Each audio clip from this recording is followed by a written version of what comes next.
नमस्कार, स्वागत है आपका झारखंड समाचार में। डुमरी उपचुनाव में एनडीए ने अपने पत्ते खोल दिए हैं। यशोदा देवी होंगी प्रत्याशी, बेबी देवी को देंगी टक्कर। और उत्तरी बंगाल की खाड़ी में बना चक्रवात 15 को रांची समेत कई जिलों में भारी बारिश। और झारखंड के कुछ इलाकों में मौसम विभाग ने येलो अलर्ट जारी करके रखा है। झारखंड के लातेहार में बीजेपी नेता की हत्या के बाद बवाल, उग्र भीड़ ने स्कॉर्पियो को फूंकी, रोड जाम कर दिया। और ईडी ऑफिस नहीं गए सीएम हेमंत सोरेन, लैंड के मामले में होनी थी पूछताछ, 1 हफ्ते का मांगा समय। वहीं 17 अगस्त से संकल्प यात्रा पर निकलेंगे बाबूलाल मरांडी, 10 अक्टूबर तक इन विधानसभा में करेंगे दौरा। और झारखंडी समाचार की ओर से आप सभी को स्वतंत्रता दिवस की हार्दिक शुभकामनाएं। तो अब तक की सभी बड़ी खबरों पे बात करने से पहले आपसे छोटी सी अनुरोध है कि कृपया वीडियो को एक प्यारा सा लाइक अवश्य कर दीजिएगा, क्योंकि आपका एक लाइक करना ही हमारे मेहनत का फल होता है। तो शुरुआत करते हैं आज की पहली और बड़ी खबर से।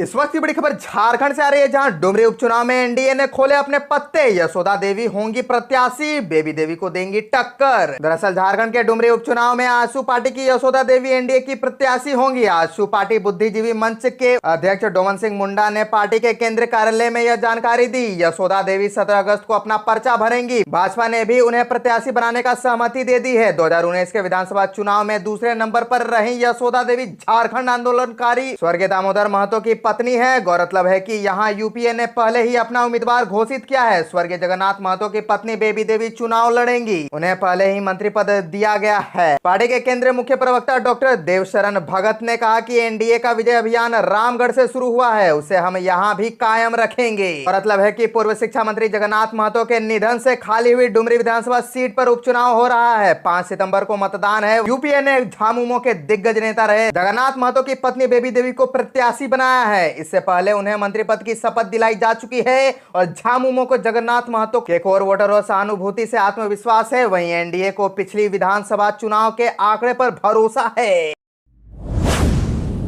तो अब बात कर लेते हैं झारखंड के मौसम की। तो उत्तरी बंगाल की खाड़ी में बना चक्रवात 15 को रांची समेत कई जिलों में होगी बारिश। दरअसल उत्तरी बंगाल की खाड़ी में बने चक्रवात का असर झारखंड में दिखने लगा है। इसकी वजह से आज रांची समेत राज्य के कई हिस्सों में बारिश शुरू हो गई है। भारतीय मौसम विज्ञान केंद्र रांची के वैज्ञानिक अभिषेक आनंद ने कहा कि बंगाल की खाड़ी में बने चक्रवात का असर झारखंड में ज्यादा दिखेगा। तो वहीं कई जगहों पर बारिश और वज्रपात की संभावना है। आज पूर्वी पश्चिम सिंहभूम, सिमडेगा, सरायकेला, खरसावां, रांची, बोकारो, गुमला, हजारीबाग तथा रामगढ़ के कुछ जगहों पर भारी बारिश हो सकती है। वहीं 17 अगस्त तक झारखंड के पश्चिमी और दक्षिणी हिस्से में कहीं कहीं बारिश होगी। राज्य में एक बार फिर मानसून कमजोर हो रहा है। आसमान में बादल छाए हैं, लेकिन वर्षा नहीं हो रही है। राज्य के कई हिस्सों में मौसम का यही हाल है। इस बीच मौसम विभाग ने संथाल, कोल्हान और पलामू के अलग अलग इलाकों में भारी वर्षा की संभावना जाहिर की है। विभाग के इसके लिए येलो अलर्ट जारी कर रखा है। राज्य के दूसरे हिस्सों में भी गरज के साथ वर्षा होने की संभावना जताई जा रही है।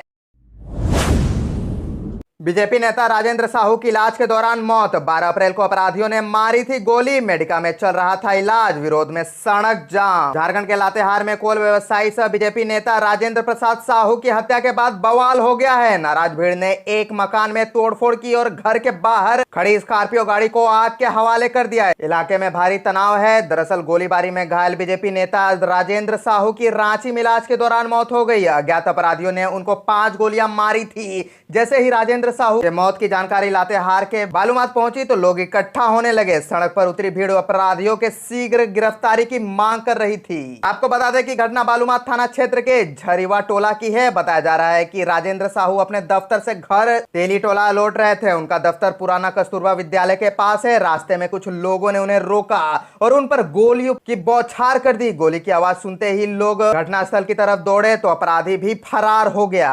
अपराधियों की गोलीबारी में वे काफी गंभीर रूप से घायल हो गए। राजेंद्र साहू की छाती, बांह और जंघा में गोली लगी थी। इसमें वे गंभीर रूप से घायल हो गए थे।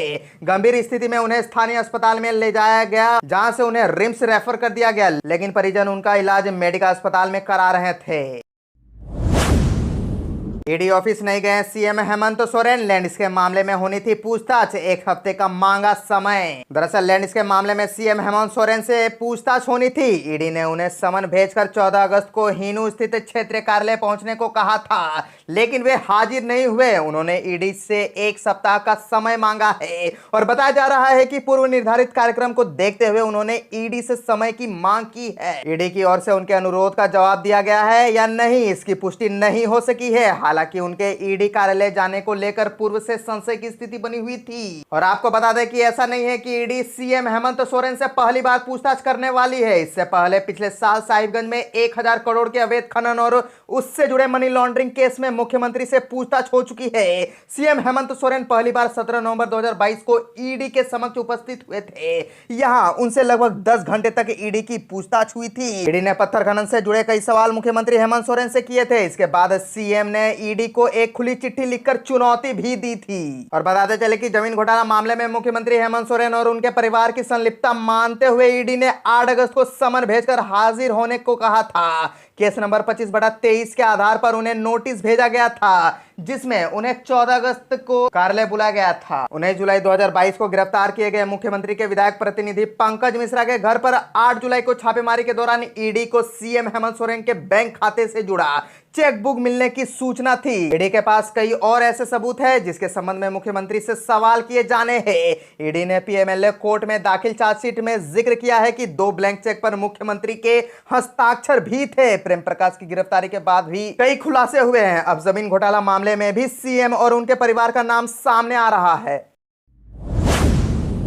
झारखंड से और एक बड़ी खबर आ रही है कि 17 अगस्त से संकल्प यात्रा पर निकलेंगे बाबूलाल मरांडी। 10 अक्टूबर तक इन विधानसभा का करेंगे दौरा। दरअसल झारखंड बीजेपी प्रदेश अध्यक्ष बाबूलाल मरांडी 17 अगस्त से संकल्प यात्रा पर निकलेंगे। 10 अक्टूबर तक यह यात्रा कई विधानसभा क्षेत्रों से होकर गुजरेगी। झारखंड प्रदेश महामंत्री डॉक्टर प्रदीप वर्मा ने इसकी जानकारी दी। उन्होंने मीडिया को बताया कि आज राज्य में अराजकता की स्थिति है। सत्ता संपोषित भ्रष्टाचार से राज्य की जनता त्राही त्राही कर रही है। बहन बेटियां असुरक्षित है तो वहीं युवाओं के उम्मीदों पर राज्य सरकार ने कुठारा घात किया है। आदिवासी दलित पिछड़ा कोई सुरक्षित नहीं है। राजधानी रांची सहित कहीं भी किसी समय हत्या करने में अपराधी सफल हो जा रहे हैं। घुसपैठियों से राज्य की डेमोग्राफी बदल रही और राज्य सरकार तुष्टीकरण में आकंठ डूबी है। डॉक्टर प्रदीप वर्मा ने कहा कि भाजपा सदन से सड़क तक राज्य सरकार की विफलताओं का उजागर कर रही है। भाजपा के प्रदेश अध्यक्ष एवं पूर्व मुख्यमंत्री बाबूलाल मरांडी राज्य को भय, भूख, भ्रष्टाचार और कुशासन से मुक्त कराने के संकल्प के साथ संकल्प यात्रा के माध्यम से राज्य के 24 जिलों 263 प्रखंडों की जनता के बीच संकल्पों को साकार करने के लिए आह्वान करेंगे।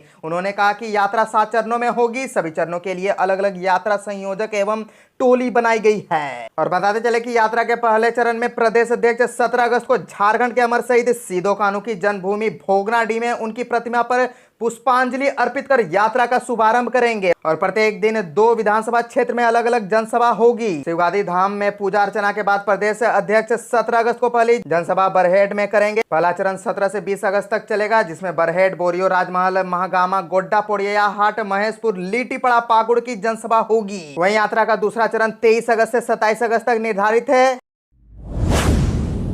डुमरी उपचुनाव को लेकर जेएमएम नेताओं में दिखने लगी सरगर्मी। मंत्री बेबी देवी को जिताने के लिए क्या है रणनीति? 5 सितंबर को होने वाली डुमरी विधानसभा उपचुनाव को लेकर धनबाद के झामुमो नेताओं में भी गर्मीजोशी दिखने लगी है। झामुमो धनबाद जिला कमेटी भी नामांकन से लेकर चुनाव के दिन तक डुमरी विधानसभा के विभिन्न क्षेत्रों में सक्रिय रहेगी। अलग अलग फेज में धनबाद के नेताओं का कुनबा डुमरी विधानसभा में पार्टी के प्रत्याशी बेबी देवी को जीत दिलाने के लिए काम करेंगे। झामुमो जिला अध्यक्ष लकी सोरेन ने बताया कि 17 अगस्त को मंत्री बेबी देवी नामांकन करेगी। इसमें धनबाद जिला कमेटी के सभी पदाधिकारियों के अलावा धनबाद में बड़ी संख्या में सभी विंग के नेता और कार्यकर्ता भी शामिल होंगे। नामांकन के बाद धनबाद के नेताओं का डुमरी में दौरा शुरू हो जाएगा। बेबी देवी के पक्ष में डोर टू डोर प्रचार किया जाएगा। वहीं अलग अलग ग्रुप बनाकर झामुमो नेता अलग अलग तिथि में डुमरी विधानसभा के सभी क्षेत्रों में अभियान चलाएंगे। उन्होंने कहा कि पूर्व मंत्री जगन्नाथ महतो ने क्षेत्र में बहुत से विकास के कार्य किए हैं। इसका लाभ बेबी देवी को जरूर मिलेगा।